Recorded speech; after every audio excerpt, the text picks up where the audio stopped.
여러분 안녕하세요, 모토나입니다. BMW 730 LD X드라이브 2016년식 무려 그러면 17, 18, 19, 20, 21, 22. 이제 6년차에 접어든 중고차입니다. 그리고 지금 현재 주행거리가, 누적 주행거리가 21만 2천 km. 21만 km다. 그러면 지금 21만 km를 뛴 730 LD X드라이브 16년식의 현재 시세가 얼마냐? 물론 뭐 완벽하게 똑같은 컨디션의 차량을 찾을 수는 없는 거겠지만 무사고 기준으로 약 4천만원 중반대 정도를 지금 형성하고 있는 것 같습니다. N카 기준으로 지금 말씀을 드리는 거고, 뭐 얘보다 컨디션이 조금 더 좋은 애들, 주행거리가 더 짧은 애들 있죠. 주행거리가 더 짧은 애들이 한 10만 정도 되는 그런 애들이 뭐 지금 한 5천? 뭐 5,500 요 사이를 형성하고 있는 것 같으니까 아무튼 얘는 한 4,500 정도로 보는 게 맞을 것 같다. 자, 그러면 뭐다? 7시기지회 4천만원대의 중고차다. 이 차가 만약에 컨디션까지 괜찮아서 탈만하다 라고 하면은 뭐다? 유튜브 가격이 나오는 거다. 4천만원대에 살 수 있는 7시리즈 플래그십 세단.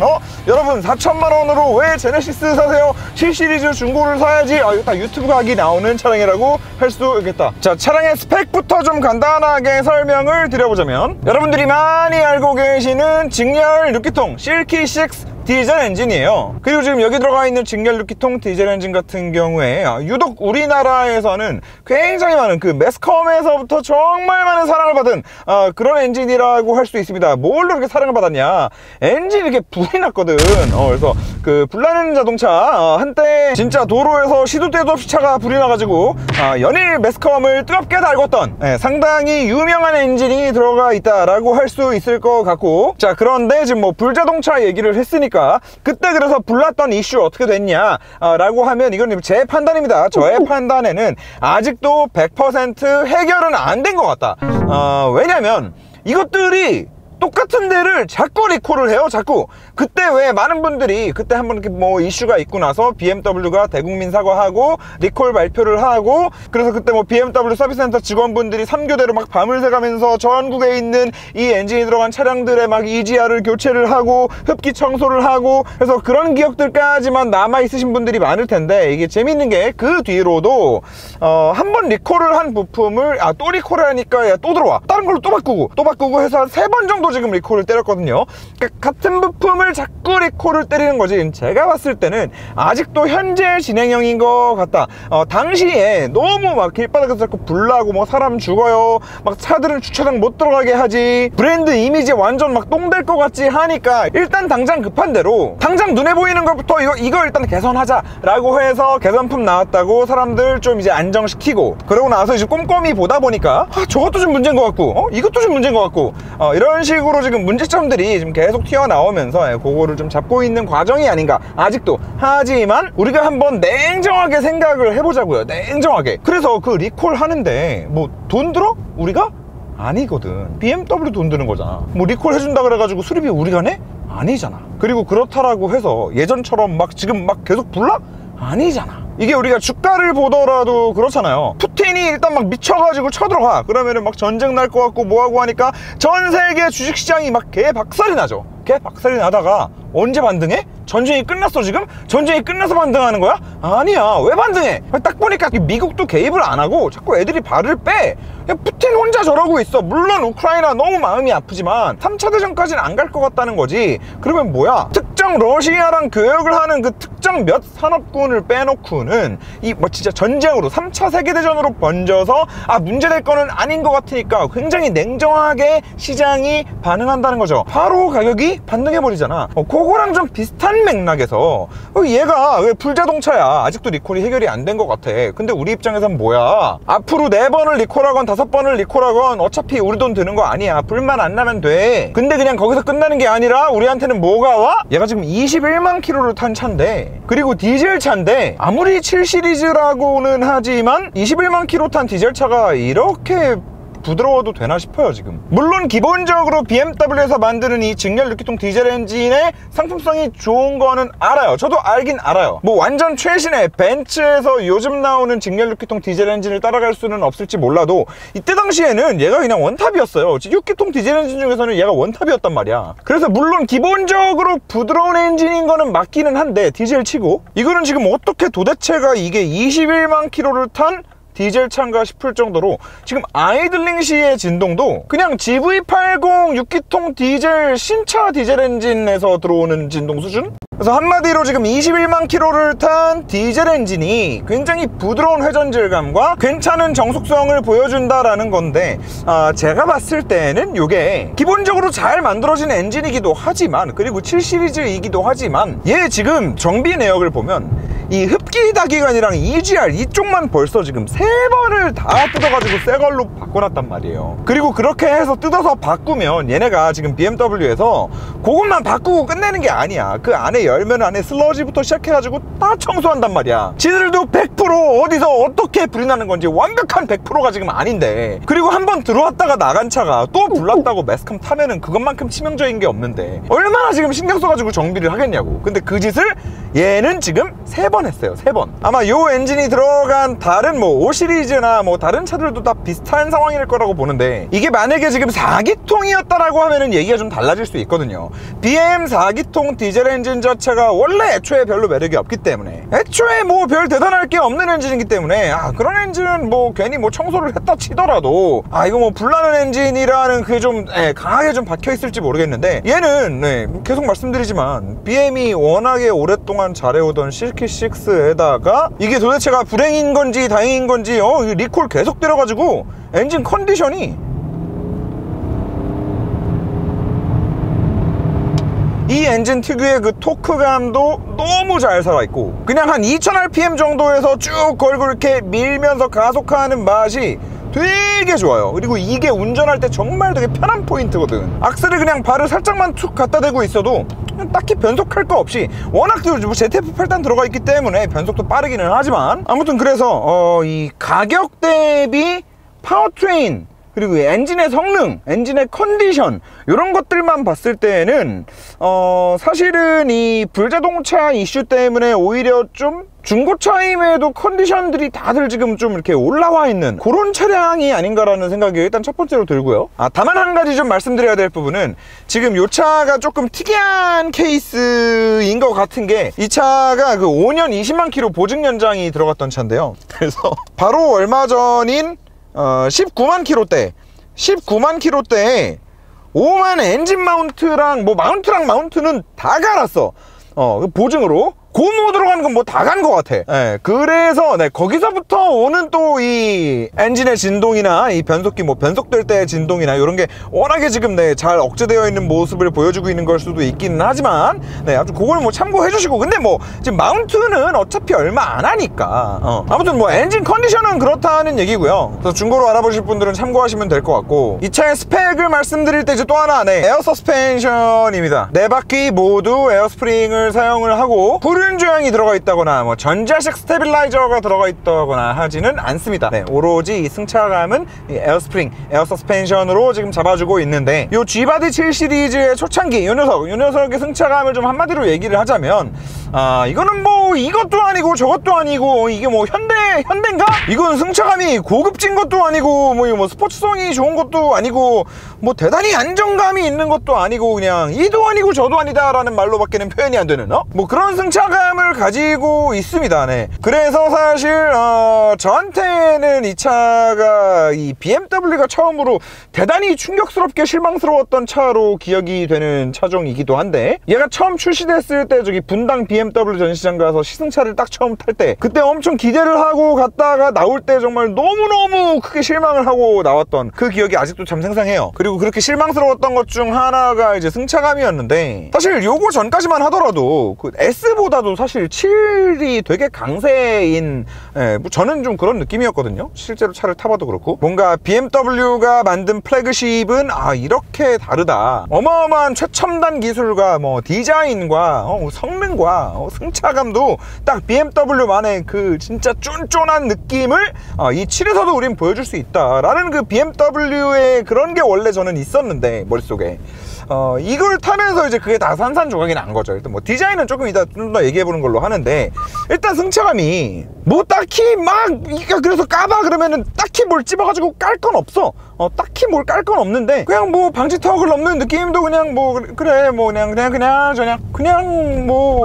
그냥 뭐 에어 스프링인가 싶은 정도? 근데 이게 굉장히 실망스러운 건, 이 같은 브랜드 산하의 심지어 SUV인 X5도 에어스프링을 사용해서 진짜 고급진 느낌을 잘 만들면서도 그 부드러운 와중에도 노면을 잡으면서 밸런스를 잘 가지고 재미있게 달릴 수 있는 그런 느낌을 만들어 주는데, 그리고 경쟁 모델이라고 할 수 있는 뭐 S클래스, 뭐 SUV이긴 하지만 비슷한 가격대의 뭐 레인지로버, 진짜 극강의 고급진 승차감을 보여주는데, 얘가 가지고 있는 지금 이 에어스프링의 느낌은 걔네들이랑 비교한다고 했을 때는 너무나 형편없이 그 고급진 느낌이 좀 떨어지는 거고, 그러면 그렇다라고 해서 이전 7 시리즈처럼 뭐 아예 우리는 BMW야, 우리는 플래그십을 만들더라도 이렇게 운전 재미 이게 최우선이야, 그럼 뭐 그렇게라도 좀 보여주던가 해야 되는데, 뭐 그 또한 아니란 말이죠. 코너에서는 코너에서대로 안정감이 없어요. 무슨 뭐 칼 같은 핸들링을 보여주는 것도 아니고, 스티어링의 직결감이 뭐 느껴진다, 뭐 스티어링이 재밌다, 이것도 아니고, 진동은 진짜 없다. 아무튼 고속에서의 느낌도 그냥 기본적으로 에어스프링이 들어가긴 했으니까 충격 흡수 자체는 그냥 부드럽게 잘 되는데, 이제 뭐 한 번에 딱 진짜 부드럽게 싹 잡고 넘어간다거나, 아예 전체적인 출렁거림 자체를 극도로 억제시킨다거나, 그런 이제 동급 모델들에서 느껴볼 수 있는 건 이제 전혀 없다고 할 수 있겠고, 서스펜션 같은 경우에 댐퍼도 또 이제 전자식으로 컨트롤이 되고 에어 서스펜션이고 하니까, 또 스포츠 모드에 들어가면은 어느 정도 좀 서스펜션이 하드해지기는 해요. 하지만 그 하드해진다 하더라도 뭐 이거는 모든 플래그십의 좀 공통적인 상황이니까, 플래그십이 하드해져 봤자지 이 무게를 가지고 크게 BMW라고 이 차 타고 급차선 변경 한번 했다가는 차가 뒤집어질 수도 있다, 이렇게 조심해야 되고, 요 이전 F바디 7 시리즈만 하더라도 뭔가 이 움직임에 칼 같음이 있었거든요. 딱 절도가 있었는데, 이제 그게 여기서는 이제 다 죽었고, 다 죽으면서 그러면 아예 S클래스처럼 이제 럭셔리로만 가든가, 근데 또 그거는 아니고, 그래서 이제 이것도 아니고 저것도 아닌 승차감을 가지고 있다 라고 표현을 드린 건데, 이 또한 아까도 말씀드렸지만, 그렇다라고 해서 야 그래서 뭐가 이렇게 그지 같은데 라고 했을 때 뭐 이렇게 탁 꼭 집어가지고 깔 수 있는 거는 또 없기는 해요. 그냥 뭐 이것도 아니고 저것도 아닌 게 흠이다, 특색이 없다, BMW만의 컬러가 없다, 플래그십이라면 뭐 하나 임팩트가 있어야 되는데 그런 임팩트가 없다, 뭐 요 정도를 말씀드릴 수 있을 것 같고, 근데 우리가 여기서 이제 한 가지 생각해야 되는 거는, 우린 지금 요거를 이 차가 출시됐을 당시에 1억 4천이라는 금액으로 지금 평가하는 게 아니라, 지금 현재 버전 4,500만 원이라는 가격을 기준으로 평가를 해야 하기 때문에, 이 승차감을 지금 현재 버전 4천만 원대 차량을 평가한다라고 놓고 보았을 때, 뭐 좀 갑자기 훌륭해질 수도 있는데, 뭐 그런 부분이 아닐까라는 생각이 또 좀 듭니다. 그래서 우리가 4천만 원대 차량으로 지금 뭐 신차를 기준으로 한다라고 하면, 요즘에 뭐 차값들이 하도 많이 비싸지고 4천만 원대는 뭐 그랜저? 그랜저보다는 좀 좋아요. 뭐 펠리세이드보다 좋고요. 4천만 원대 뭐 수입차, 이거 뭐 수입차는 뭐가 있지? BMW 3 시리즈보다 승차감 좋고요. 물론 이제 이 컴포트만 놓고 봤을 때 이제 그렇다는 말씀을 드리는 거고, 그런데 이제 문제는 이 녀석이 이제 중고차고 키로수가 20만 킬로다 보니까, 아무리 4천만 원대 에어스프링 들어가고 7 시리즈에 뭐 G바디에 뭐 그래 승차감 괜찮다고 치자, 그냥 4천만 원대 승차감 치고는 너무 괜찮다고 치자 라고 하더라도, 수리비가 걱정돼 가지고 어떻게 타냐, 이거 많이 고장나지 않냐 라고 말씀을 하실 수 있겠죠. 그래서 제가 이 차량은 부탁을 드려서 경비 내역을 다 뽑아 왔습니다. 아까도 말씀드렸죠, 그 5년 20만 킬로 보증 연장을 했던 차량이기 때문에 지금까지 서스펜션 쪽에 문제가 생겼던 히스토리도 전부 다 내역에 있겠죠. 그래서 한번 뽑아 왔는데, 뒷자리로 좀 이동을 해서 계속 말씀드리도록 하겠습니다. 자, 뒷자리로 오토 클로징 있고요. 자, 지금까지 서비스 센터에서 점검받은 내역을 다 뽑아 온 건데 진짜 개 많습니다. 이거 지금 요약본으로 목록 제목만 따온 거거든요. 와, 근데 이 차는 이거 5년 20만 킬로 해주고 적지 않았을 것 같은데. 자, 일단 키로수 한번 보시죠. 자, 2만 킬로대, 4만 킬로대까지도 괜찮았네요. 자, 6만을 넘어서 8만까지도 괜찮고요. 자, 10만 돌파해서 10만까지도 괜찮습니다. 자, 그러다가 10만을 넘자마자 기가 막히게 11만 6,690km대 앞쪽에 좌측 운전석 쪽에 서스펜션 에어스프링을 교환을 받으신 내역이 있네요. 요게 11만 6천, 그러니까 10만 넘게 달릴 동안은 다 멀쩡했다는 얘기고. 자, 그래서 위로 한 번 더 계속 올라가 보겠습니다. 이 차가 지금 21만 킬로이기 때문에 거기까지 계속 내역이 있거든요. 쭉쭉쭉쭉쭉쭉 더 올라가다가 지금 12만에서 또 한 번 서스펜션 이상 경고등 점등되며 주차 후 뒤 우측, 이번에는 오른쪽 뒤 우측이 기운 것 같다고 해서 들어와서 테스트를 해보니까, 자, 이번에는 에어스프링이 터진 게 아니었네요. 에어스프링이 터진 게 아니라 에어스프링으로 이제 그 압축 공기를 보내주는 컴프레셔가 들어있잖아요. 컴프레셔에 문제가 있었던 것 같습니다. 뒤쪽 컴프레셔를 또 이제 12만, 자, 10만 넘어가고 나서 이제 바로구나. 그리고 15만에 이제 그 리콜, 저기 흡기다기관 다 교환했고, 더 올라가서 자, 16만. 아까 이제 11만 킬로 때는 왼쪽 앞쪽이었죠. 운전석 쪽이었는데 16만에 오른쪽 앞쪽 조수석 쪽이 또 이제 스프링이 터져서 또 에어스프링을 교체한 내역이 있고요. 그리고 17만에 가서 흡기장치 시스템을 또 교체했고, 그리고 19만이 된 다음에 또 한 번. 자, 그러면 총 몇 번이죠? 11만에 한 번, 12만에 한 번, 그리고 16만에 한 번, 19만에 한 번. 총 4번의 에어스프링 관련 문제가 있었죠. 근데 지금 보시면 아시겠지만 물론 차마다 다 다르거든요. 차마다 다 다른데, 그리고 복불복인 부분도 분명히 있고요. 대표적으로 레인지로버 같은 경우에는 20만 킬로 넘도록 한 번도 에어스프링 쪽 문제가 없었던, 서스펜션 문제가 없었던 차도 저는 봤거든요. 그런데 이제 차종마다도 좀 또 다르고 주행 환경마다 다를 테지만 이 7 시리즈가 딱히 뭐 이렇게 주행 환경이나 사용 환경이 특별했던 차는 아니기 때문에 그냥 요때 G바디 7 시리즈가 요 정도 내구성을 가지고 있구나 정도로 여러분들이 판단하실 수 있지 않을까 해서 요 정보를 좀 제공을 해드리는 겁니다. 그래서 지금 얘 같은 경우에는 10만 킬로를 넘어가서부터 에어스프링도 하나씩 터지기 시작을 하고 컴프레셔 문제도 생기더라. 얘 같은 경우에는 이제 보증이 20만까지 됐기 때문에 이제 걱정 없이 수리를 하고 타셨겠지만, 그리고 또 여러분들이 중고차를 구매하심에 있어서도 20만 킬로까지 이렇게 보증 연장이 되어 있는 차들을 구매하신다라고 하면은 좀 상대적으로 이제 좀 안정감이 있기는 하겠지만, 이 보증 기간이 여기까지 연장되어 있는 차들을 찾는 건 또 쉽지가 않은 일이니까, 그런 상황에서 만약에 여러분들이 차량을 구매를 하신다라고 하면은 10만 넘어가서부터는 약 한 3, 4만 정도 될 때마다 에어스프링 관련된 문제가 한 번씩은 터질 수 있겠구나 정도로 생각을 하시면 될 것 같고, 한 번 터질 때마다 수리 비용이 한 150에서 한 200 정도는 들겠구나 정도를 또 예상을 하신다라고 하면은 대략 맞을 겁니다. 서비스 센터에서는 물론 더 가격이 나올 수 있지만 요즘에 이제 뭐 애프터샵에서 또 워낙에 수리를 잘 하기 때문에 에어스프링 같은 경우에 한 번 터질 때마다 이제 150, 200, 10만 넘어서부터는 평균적으로 약 3만 킬로마다 문제가 생길 수 있다 라는 정도를 여러분들께서 이제 알고 계시면 될 것 같고, 이제 뒷자리 왔으니까 뒷자리도 좀 간단하게 설명을 드리자면, 명불허전 7 시리즈 아닙니까? 도대체가 이거는 플래그십 세단의 뒷자리에 앉아있다라는 착좌감이 전혀 느껴지지 않는 뭐 그런 모습을 보여주는데, 기본적으로 그래도 이제 롱바디다 보니까 뒷좌석도 이제 전동식으로 시트 위치 조절이 다 가능하고요. 앞쪽으로 최대한 밀고 등받이도 최대한 뒤로 눕혔을 때 어느 정도 편안한, 안 편하네요. 이게 어떻게 해도 안 편하네.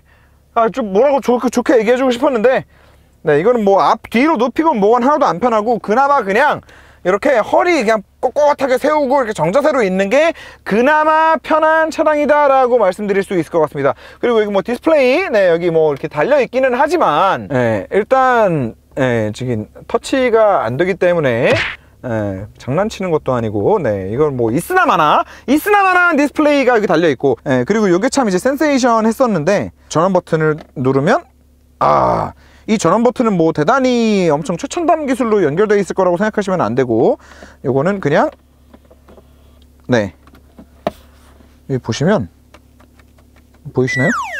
네, 전원 버튼을 누르면 우리의 자랑스러운 갤럭시 태블릿의 요 화면 잠금 버튼을 이렇게 눌러주는 거죠. 네, 그렇게 해서 이렇게 네, 삼성 태블릿이 들어가 있는데, 나름대로 이제 이것도 뭐 안에 기능들이 뭐 몇 가지 있기는 합니다. 그래서 이제 좌석, 네, 뭐 시트 위치도 이걸로 이제 뭐 컨트롤을 하고요. 뭐 이런 거 햇빛 가리개 이렇게 누르면 뭐 이렇게 닫히기도 하고, 네, 뭐 이런 기능들이 있는데, 어차피 지금 이쪽에 네, 요 도어 패널에 있는 버튼들로 다 컨트롤이 되는 기능들이고, 네, 실내 조명 여기서 이제 컬러를 조절할 수 있고, 요 뒤쪽 도어에 있는 앰비언트 있죠?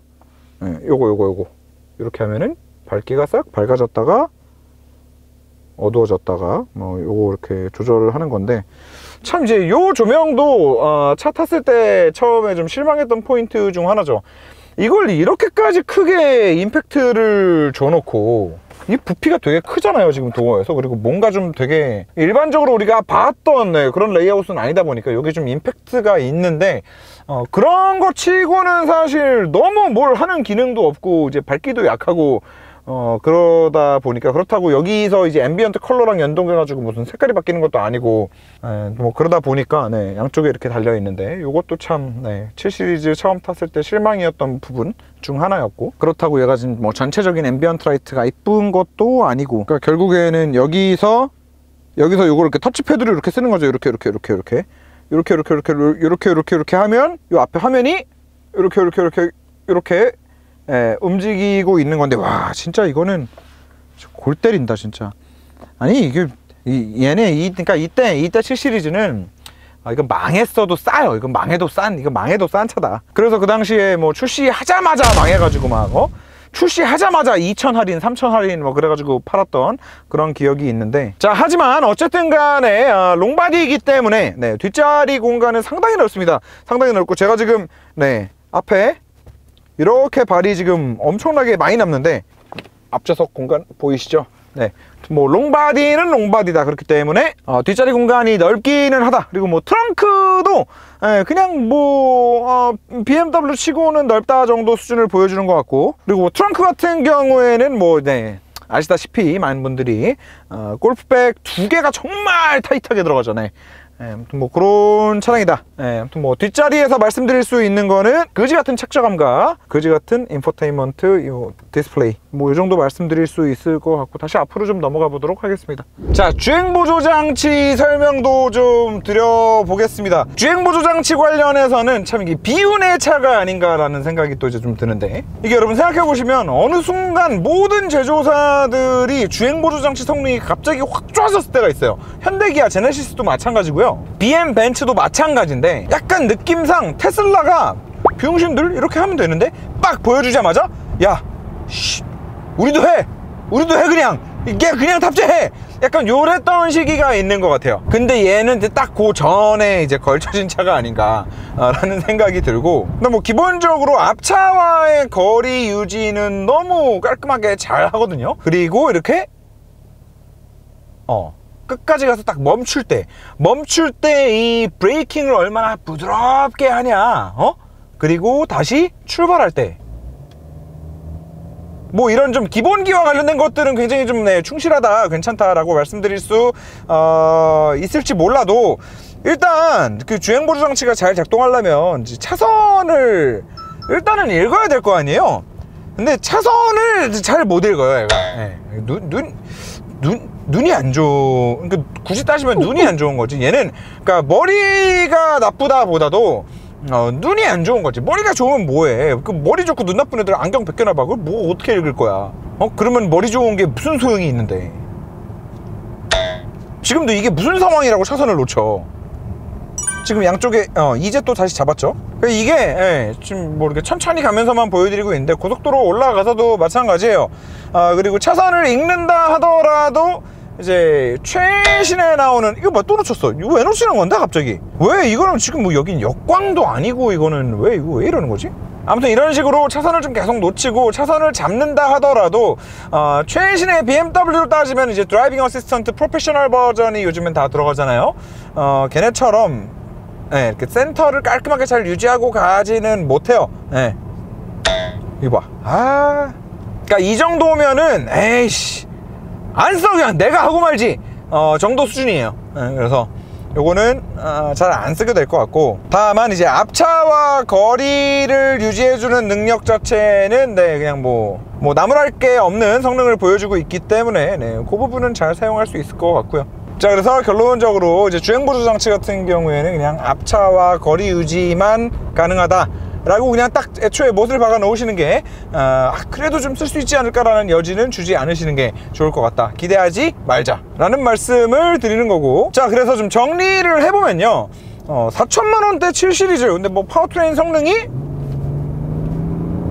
이 정도는 나와. 20만 킬로고 뭐고 가네.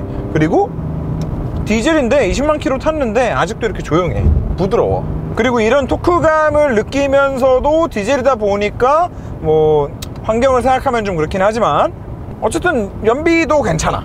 그리고 계속되는 리콜로 인해서 이 메인 부품들이 컨디션이 상당히 좋을 수밖에 없는 이 엔진의 컨디션이 계속해서 좀 지금 유지되고 있다는 점. 그리고 자동차라는 게 항상 말씀드리지만 파워트레인에서 엔진뿐만 아니라 이 미션이 차지하는 역할이 진짜 한 반은 된다고 봐도 무방할 정도로 이 미션이 정말 중요한데 ZF 아닙니까? 그리고 ZF가 항상 우리가 뭐 얘기하는 게 뭐 똑똑하다, 변속도 빠르다. 와, 어떻게 이렇게 내 마음을 잘 알고 살짝 딱 밟았을 뿐인데 얘가 지금 토크로 밀어야 될 상황인지 변속을 해야 될 상황인지 어떻게 이렇게 똑똑하게 잘 판단할까, 뭐 이런 얘기들만 우리가 신차를 타면서 항상 하는데, 이 ZF의 또 하나의 가장 큰 장점이 뭐가 있냐면 내구성이거든요. 또 아까 수리 내역을 다 봐도 지금 20만 킬로 이상을 타면서 트랜스미션 관련 트러블은 없었어요. 그리고 주변을 본다 하더라도 얘보다도 훨씬 더 강한 토크와 출력을 받아내주는 뭐 X5M, M5 뭐 이런 데 들어가 있는 ZF도 사실 이렇게 뭐 미션 트러블이 생겼다라는 말은 잘 못 들어보거든요. 그래서 뭐 이런 좀 안정적인 파워트레인을 가지고 있는 상태에서 뭐 승차감이야 뭐 에어스프링 들어가는 그냥 대충 타면 돼. 그리고 어쨌든 얘는 롱바디잖아요. 롱바디 세단이잖아. 서스펜션을 뭘 쓰건 다 떠나서 기본적으로 이 롱휠 베이스에서 주는 또 이 고속 안정감이라는 게 또 있거든요. 얘도 당연히 가지고 있죠. 그래서 나는 그런 것들로 충분해 라고 하시는 분들. 그리고 마지막으로는 저는 개인적으로 이 7 시리즈가 참 굉장히 못생겼다라고 생각을 하는데, 근데 또 한편으로 또 어떻게 생각해보면은 얘는 굉장히 좀 특색 없게 못생겼어요. 막 확 튀게 못생긴 애들이면 진짜 좀 문제가 심각한데 얘는 딱히 특색이 없게 못생겼거든. 그래서 그거를 바꿔 말하면 질리지 않는다라는 말이 될 수도 있고, 뭐 그냥 눈에 띄지 않는다라는 말이 될 수도 있고. 그래서 뭐 이 모든 것들이 좀 충족이 되시는 분들은 4천만 원대에 괜찮지 않나. 다만 웬만하면 이제 서비스 센터 이력이 좀 쭉 남아있는 차량으로, 웬만하면. 그래서 전에도 한번 말씀을 드렸었지만 요즘에 이제 반도체 이슈 때문에 차가 워낙에 안 나오잖아요. 워낙에 뭐만 했다 하면은 무슨 뭐 1년이라 그러고 막 1년 반이라 그러고 뭐 그러니까 이 돈 씨 하면서 이제 중고차로 눈을 돌려보시는 분들도 많이 있으실 줄로 아는데, 이 차량 같은 경우도 아까 제가 말씀드렸듯이 뭐 그런 리스크가 있기는 해요. 뭐 에어스프링 같은 거 10만 넘어간 차들 한 번씩 고장 날 때마다 한 1,200씩 돈 들어갈 수 있는 그런 리스크가 있기는 하지만, 뭐 보증기간이 만약에 남아있는 차다, 연장을 해서 뭐 그런 차라면 더더욱 신경 쓰실 필요 없을 것 같고. 그리고 BM 타시는 분들 연장을 워낙에 많이 하셔가지고 연장되어 있는 매물들이 생각 외로 있어요. 그래서 그런 것까지 좀 잘 고려하셔서 나는 그러면 반도체 풀릴 때까지 한번 좀 타볼만 하겠는데 라는 생각이 드신다면 한번 뭐 도전해 보시는 것도 괜찮지 않을까 라는 말씀을 드려봅니다. 약간 생각해보면은 그 BMW가 쟤네 왜 저러지 했던 게 요 모델부터가 아니었나 라는 생각도 좀. 자, 오랜만에 중고차 리뷰를 해봤는데요. 오늘도 시청해 주셔서 대단히 감사합니다. 안녕.